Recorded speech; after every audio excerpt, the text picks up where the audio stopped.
Hey everyone, welcome back to On the Road of Recovery. We have Amy here from Ironton, Ohio. How are you doing today, Amy? I'm good. How are you? I'm good, thank you for asking. All right, so we'll get right into it. We'll start from childhood. So can you talk about your childhood a little bit? What was it like? Did you grow up with both your parents? No. I'm actually a product of an affair. My mom got pregnant with me out of an affair. So I didn't even really meet my biological dad until I was like 28. Oh. My mom was married 4 times, so I grew up in a very broken home. Like, it was chaotic, very broken. I think she was always just missing that part of her, looking for someone to fill it. She did not use, but she just looked for love in all the wrong places. So do you recall any like traumatic experiences because of that? Yeah, it was really rough. I don't remember the guy that raised me, the man I knew as dad till I was like 13. Oh. I don't remember them at all. They split up when I was 6 months old, ultimately because of me. Then she married another man. They split up when I was like 18 months old. I don't remember them. Her third husband was a pedophile. He molested my brother, and he preferred children more like, I was only like 3 when they got married, and he preferred, I guess, children like that were prepubescent, like 7 to 11. I was too young for him, but he was grooming me for that. Like, I have memories that, yeah, they were there. Like, he would force me to watch porn with him. Like, and I was like 3 and 4 years old. So yeah, my mom was a workaholic. That was her drug of choice, was work. That was where she found her escape. She was a nurse. She would go to work 7 a.m. and come in 11. You know, it was nothing not to see her for 2 or 3 days because of school, and then she'd be gone. So yeah. You were left with all of these different men. Yeah.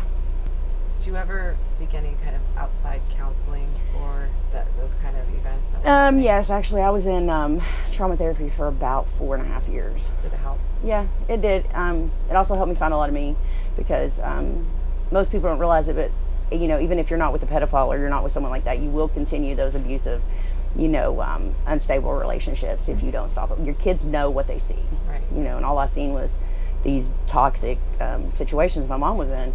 So that's what I knew. You know, it was okay to be called names. It was okay to be called. So yes, I did. I had to. I had to stop the cycle. Yeah, absolutely. Mm-hmm. So let's talk about the first time you used or experimented with drugs and alcohol. How old were you? The very first time, I was like probably 12. And how did it make you feel? The first time I used it was marijuana, and it made me feel out of person, I guess. Like, I never really was a weed smoker. I always hang out with the older kids because I had to grow up kind of fast. So the older kids were always there, and they were smoking or drinking, so I would too. But I never really liked marijuana. It made me very anxious. It was my thing. Alcohol, on the other hand, I started drinking around that time, and I loved it. I loved alcohol. It was like I was 10 foot tall and bulletproof. Right. Nothing mattered. I didn't feel anything at that point. You know, nothing. You didn't feel the pain. You didn't feel the trauma. I also have a lot of neglect issues with my mom. I've had to work through, and alcohol made me, was my best friend for a long time. Mm-hmm. And then it just slowly progressed. So let's talk about the progression. So walk me through high school a little bit. Was it getting worse? Or? It was awful. I was a horrible child. I actually was charged with my first felony at 12 years old. Wow. Yes. For what? My first felony was a felonious assault with the intent to kill. Yeah. I was very angry. After my mom's 4th husband died, she decided she was a lesbian, which fine. But at 12 years old, you're not so fine with that. You're like, what's really going on here? Right. So I was very angry. My 4th stepdad was amazing, and he passed away within a year from cirrhosis due to alcohol. And it was just like all this was piled up, but nobody, it was like no one really sat down and talked to me about it. Like, I just had to deal with it, and I got very angry, very, very angry. So after that, it was off to the races. I started selling drugs when I was 14. Most girls were interested in other things, and I was interested in selling crack on the corners with the boys. That's what I did. 14, 15, 16. I worked a job. I had to. Probation made me. So from 14, 15, I started working. 16, I was working. 17, I was working. And after I get off work, I'd go drink and sell dope. And that's what I did. I got my GED to get off probation. At 18 years old, I owned 2 cars. I had my own place. And there was nothing in the mall that I didn't have. Also had a really nasty habit with pain pills at that point too. And the oxys, man. I had my daughter in 2003. I got good. I was addicted by 2004 to Oxycontin, and then those were every day. And I mean, it got to be like 10 to 20 Oxy 80s a day. Like, I had a nasty, nasty habit. And then I started I ran into heroin. And I'll never forget, I was dope sick. I was so sick that day. And this girl said, I can't get those, but I can get you this. And I was so sick at that point, I didn't care. But she was like, the only way I'm gonna get it is if you do it my way. And she injected me with it. And I literally fell to my knees, and I was in love. I was absolutely in love. And I knew it. But I also knew if I stayed with it, I was gonna die. So I left it alone, and I just messed with pills. I'd do it here or there when I couldn't find a pill, but for years it was like that. In and out of jail. I mean, I have a horrible rap sheet. Assaults, traffic violations, DUIs. I tried methadone. I mean, there's not maintenance I haven't tried.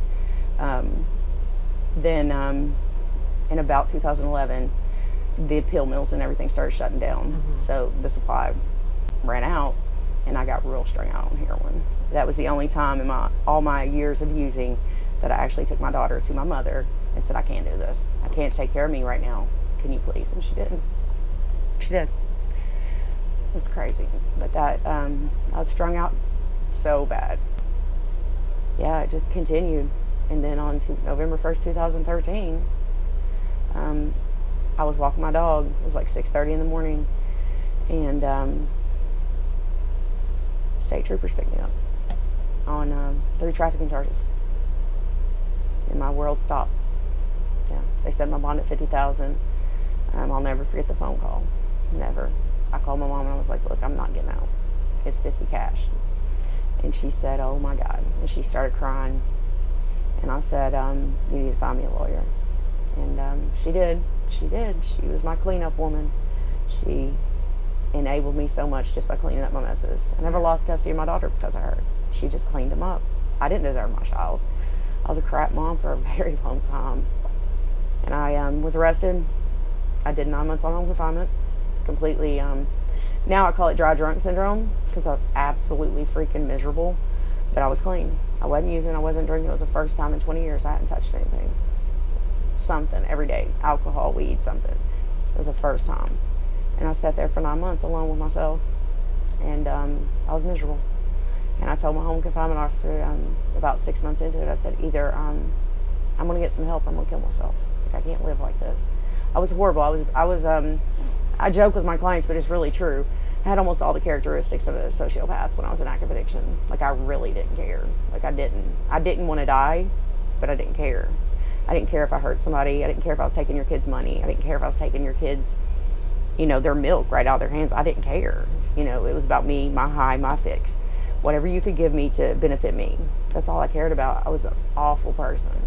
And when I sat there with all that for 6 months, I hated the air I breathed. It was awful. It was misery, pure misery. He let me go to some NA meetings. And a friend of mine who had went to rehab, she had about 4 years clean at the time.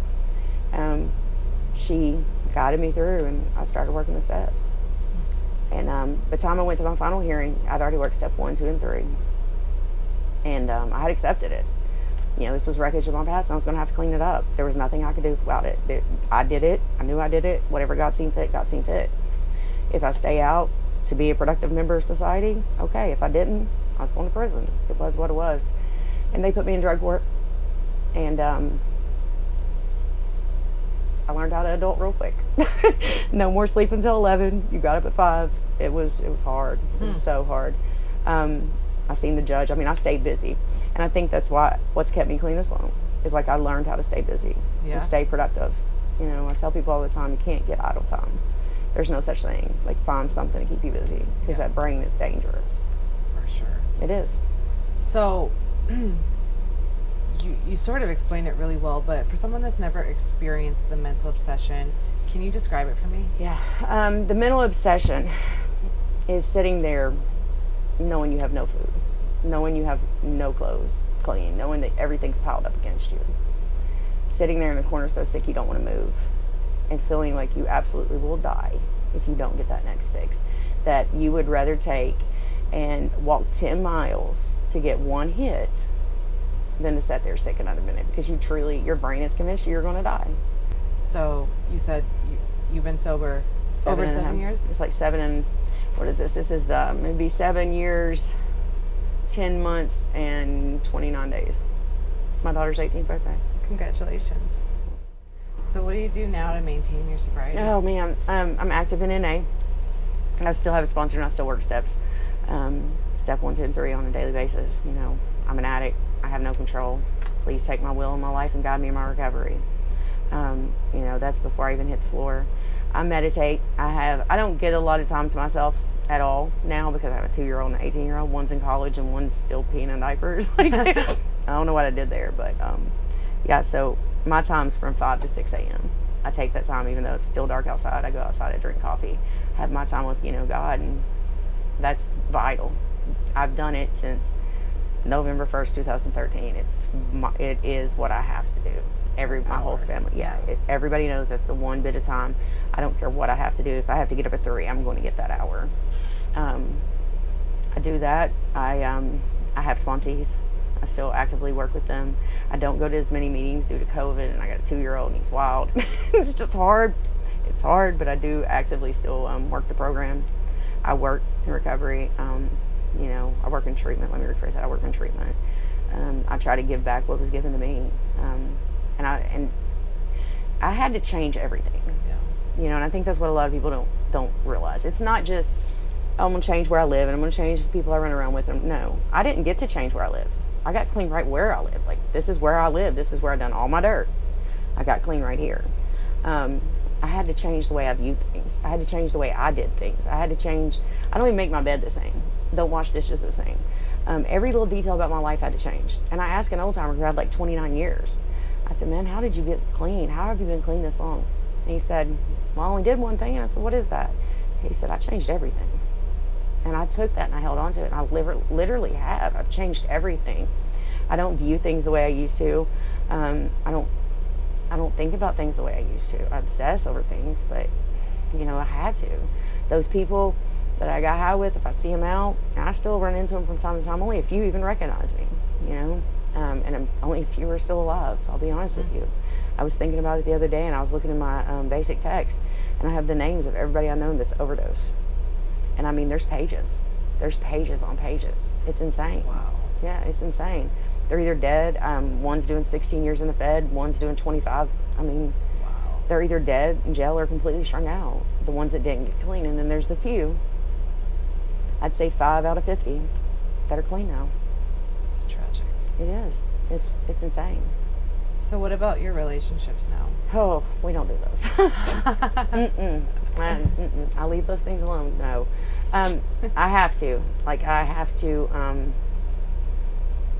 My relationships with my daughter is wonderful. Well, most of the time, she is still an 18-year-old girl. For sure.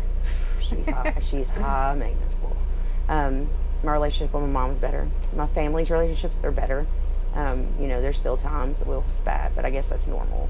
As far as like a personal, intimate relationship, my son's dad was the last man I was in a relationship with, and it was toxic. Like, he had his own issues because I was still doing that same thing. Right now, I've removed myself from even looking for a relationship. I have a 2-year-old. His dad's not real active in his life. His dad don't want to be a part of his life unless he's a part of my life. And he's crazy. No. So I have this kid, and like, all my time is devoted to my kids. You know, I work, I go home, take care of my kids. I take some time to myself every once in a while. Like, I went out and went to the movies with someone once, and I've like had dinner a couple times, but honestly, like, at this point in my life, it's just not a priority. Yeah, you have different priorities now. Exactly. Like, I don't have to have someone. And that was the hardest thing for me to learn, because I did not have to have someone to be okay.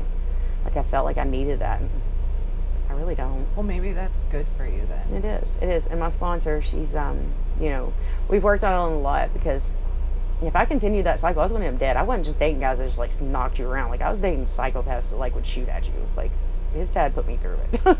Like, through it. So when I ended that, I literally left with a laundry basket full of clothes. And that was it. Told him I was doing laundry, and that was all I left with. I just left. I was done.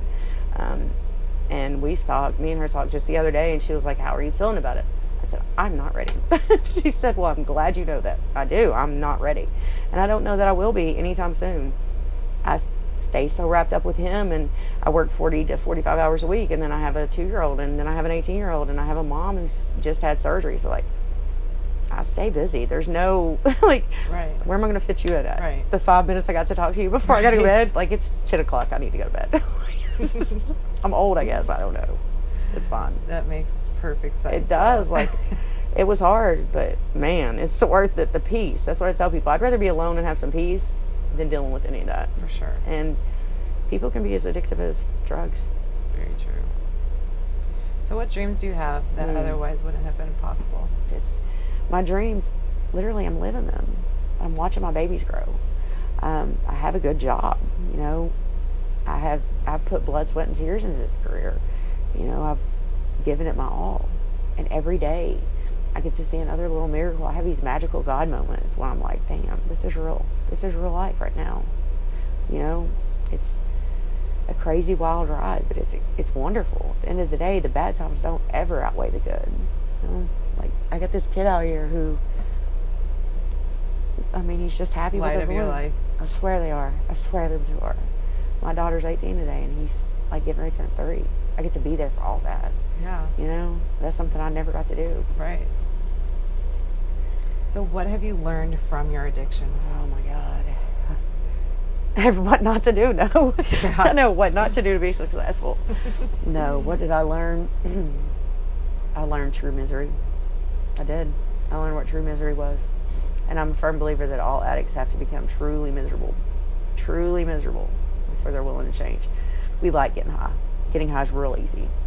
You know, I tell people all the time, I'm 7.5 years removed from it. I don't desire it today. But if one day I decided to throw everything away, make the decision to go get high, I mean, I could find it. It's not hard. I'm an addict. We smell each other out or something. We know us. I learned misery. So can you share some words of hope for someone trying to get sober? Yeah, trying to get sober. Pain ends, man. It's a wild, crazy ride, but it's so worth it, man. Yeah. It really is. It's worth every bit of it. It really is. It is. Well, thank you so much for being so honest and sharing your story. Was there anything that we missed that I didn't ask you, or did you kind of cover everything that you wanted to cover?